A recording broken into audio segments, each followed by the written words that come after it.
이제는 목회 기간 동안 진실성에 초점을 맞추고 있습니다.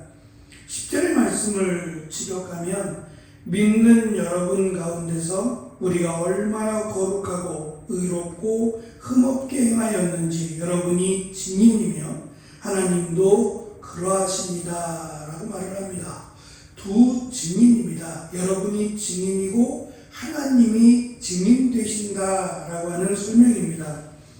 이처럼 이중적인 증언을 강조하고 있는 것은 자신들의 사역이 여러분들 앞에서 그리고 하나님 앞에서 부끄럽지 않다라고 하는 것을 강조하고 있고, 또 한편으로는 이러한 믿음의 삶을 살아야 한다는 것을 강조하기 위함입니다.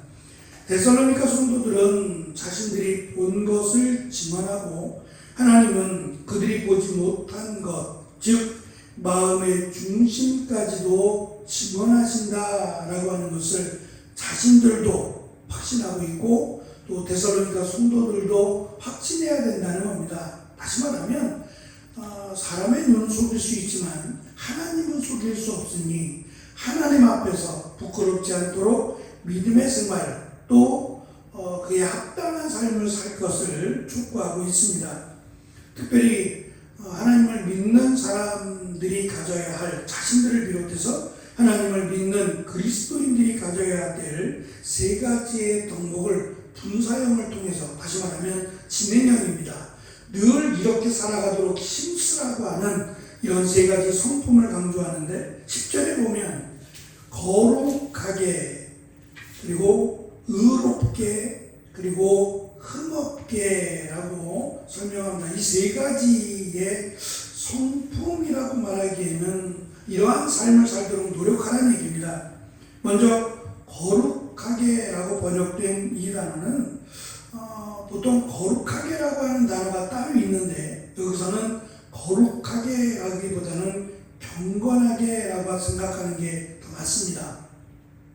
이 말은 굉장히 복합적인 말인데 이 경건이라고 하는 말의 기준이 되는 것은 분별입니다. 그러니까 이 죄라고 하는 것으로부터 일정한 간격을 유지하며 살아가는 거예요.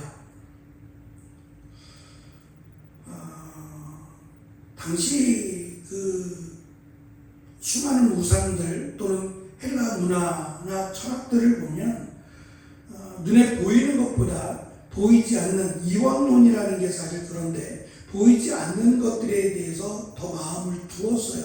예를 들면 우리가 살아가면서 이렇게 경험으로 축적된 이런 거 말고 진실이라든지 거룩이라고 하는 것들을 더 사모했어요. 막연하잖아요, 사실은. 막연하고 어느 정도의 기준을 이렇게 정확하게 둘 수 없는 것들에 대해서 더 많은 무게를 두고 평가를 했습니다. 그 중에 한 가지가 믿음이라고 하는 겁니다. 어디까지 믿어야 믿음이냐 라고 하는 것이 그들의 논쟁의 주제가 되기도 합니다. 늘 이 정도는 돼야 믿음이지 이것이 믿음이야 라고 하는 각자의 경험들을 기준으로 해서 또는 바라고 소망하는 것들을 기준으로 해서 믿음을 평가하고 또 믿음에 대한 그런 그 논쟁이 늘 이어져 왔어요. 믿음이라고 하는 것은 사실은 허황된 게 아닙니다. 믿음은 하나님을 아는 것, 그리고 하나님께서 행하신 일들을 믿는 겁니다. 제한할 수 없고 우리의 생각, 사고를 넘어서는 그 하나님, 전능하신 하나님을 믿는 것을 믿음이라고 해요. 그래서 막연하지 않습니다. 믿음이라는 것이 내가 무조건 바라고 소망하는 것들을 믿음이라고 말하지 않고 하나님을 믿는, 하나님의 역사, 하나님께서 행하실 것을 믿는 것, 이것을 믿음이라고 부릅니다. 근데 때로는 그냥 막연하게 우리가 할 수 없는 것들을 믿는 것, 이런 것들을 믿음이라고 말해요. 그것이 안 되면, 바라고 소망하던 것이 이루어지지 않으면 내 믿음이 작다라고 설명을 해요. 믿음이 작다라는 것은 세상적인 기준에서 말하는 믿음이 작으니까 안 됐다라고 하는 것들에 대한 변명입니다. 그렇지 않아요. 성경에서 말씀하는 믿음이 작다 믿음이라고 하는 것은 겨자씨만한 눈에 잘 보이지 않는 그 정도의 믿음이라도 라고 예수님 말씀하셨어요. 그러니까 믿음이라는 것은 그냥 우리가 생각하는 아무 것이나 라고 하는 것을 믿음으로 붙이면 안 됩니다.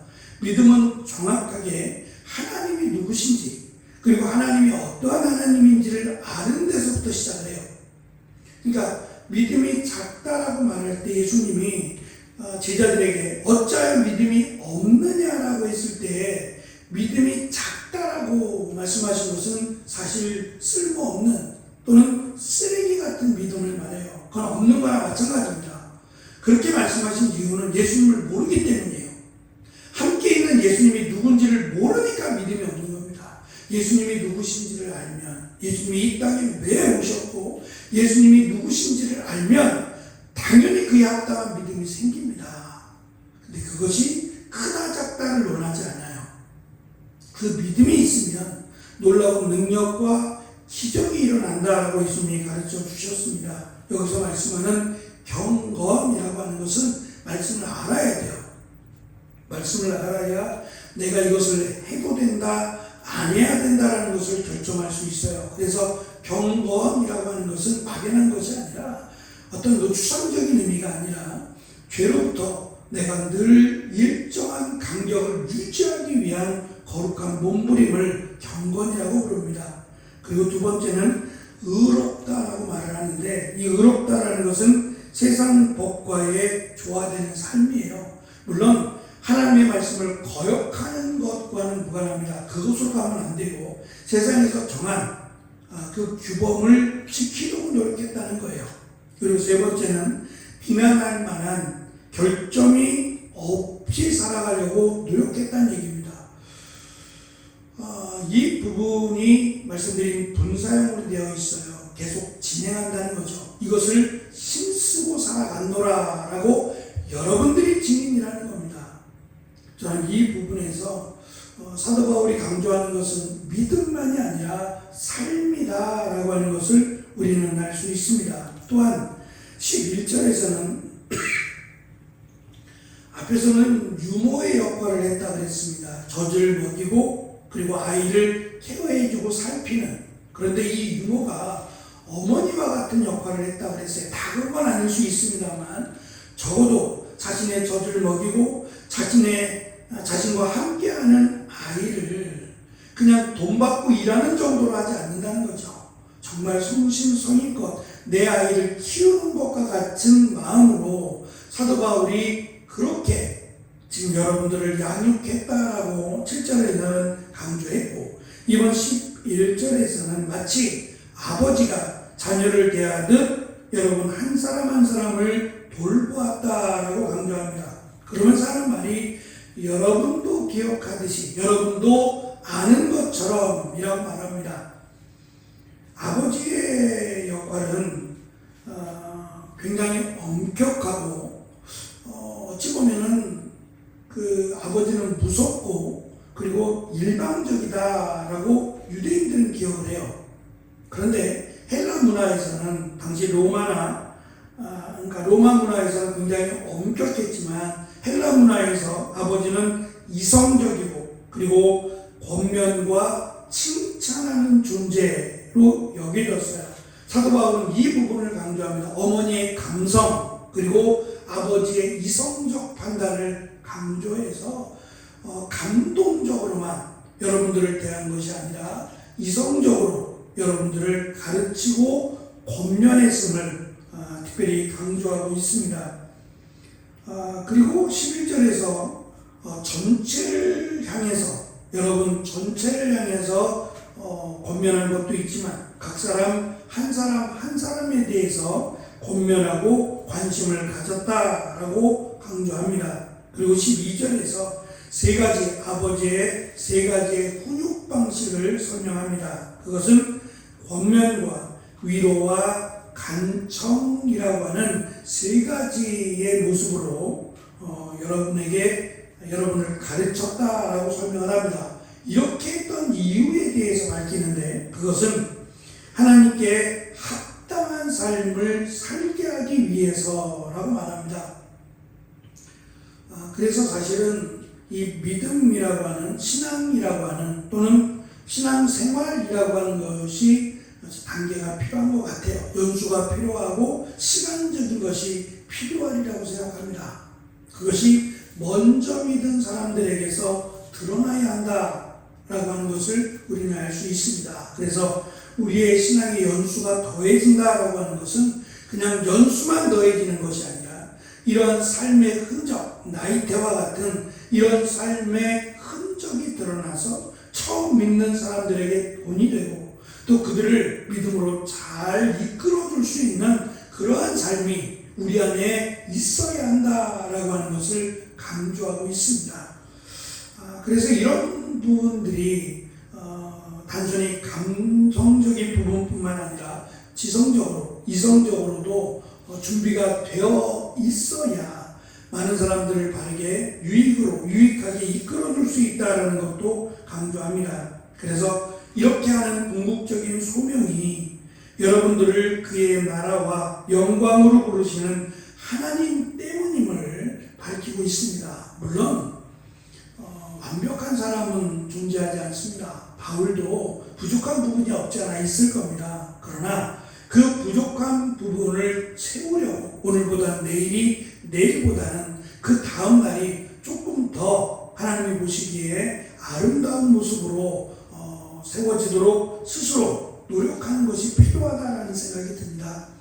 물론 실수도 있고 연약한 부분이 없지 않아 있지만 그 부분이 이렇게 가려워질 수 있도록 우리가 하는 말이나 우리가 하는 행동이나 이러한 것들이 이 믿음과 분리되지 않도록 아마 이 부분을 야고보가 강조한 행함이 있는 믿음이라고 칭했던 것 같습니다. 어쨌든 사도 바울은 이들을 대함에 있어서 형식적이지 않았다라고 하는 것을 어머니의 감성과 아버지의 이성적인 것을 가지고 여러분들을 가르쳤고 또 여러분들이 스스로 나중에 홀로서게 할 수 있도록 이 믿음이라고 하는 것과 그리고 삶이라고 하는 것을 함께 엮어서 믿음에 합당한 삶을 살아가게 하기 위해서 우리가 행동으로 보였고 가르쳤다라고 하는 것을 강조함으로 여러분도 이렇게 나중에 성도들을 나중에 믿게 되는 그런 성도들을 가르쳐야 할 것임을 우리가 보였던 그 본을 본받아서 여러분도 그렇게 교회를 세우고 성도들을 세워야 한다라는 것을 강조하고 있습니다. 이것이 하나님께서 원하시는 믿음의 모습이며 또한 교회의 모습이 아닐까 생각합니다. 우리가 바로 세워지고 세워질 수 있는, 세워가게 할 수 있는 그런 믿음의 본이 되는 귀한 은혜가 있기를 축원합니다. 기도하겠습니다.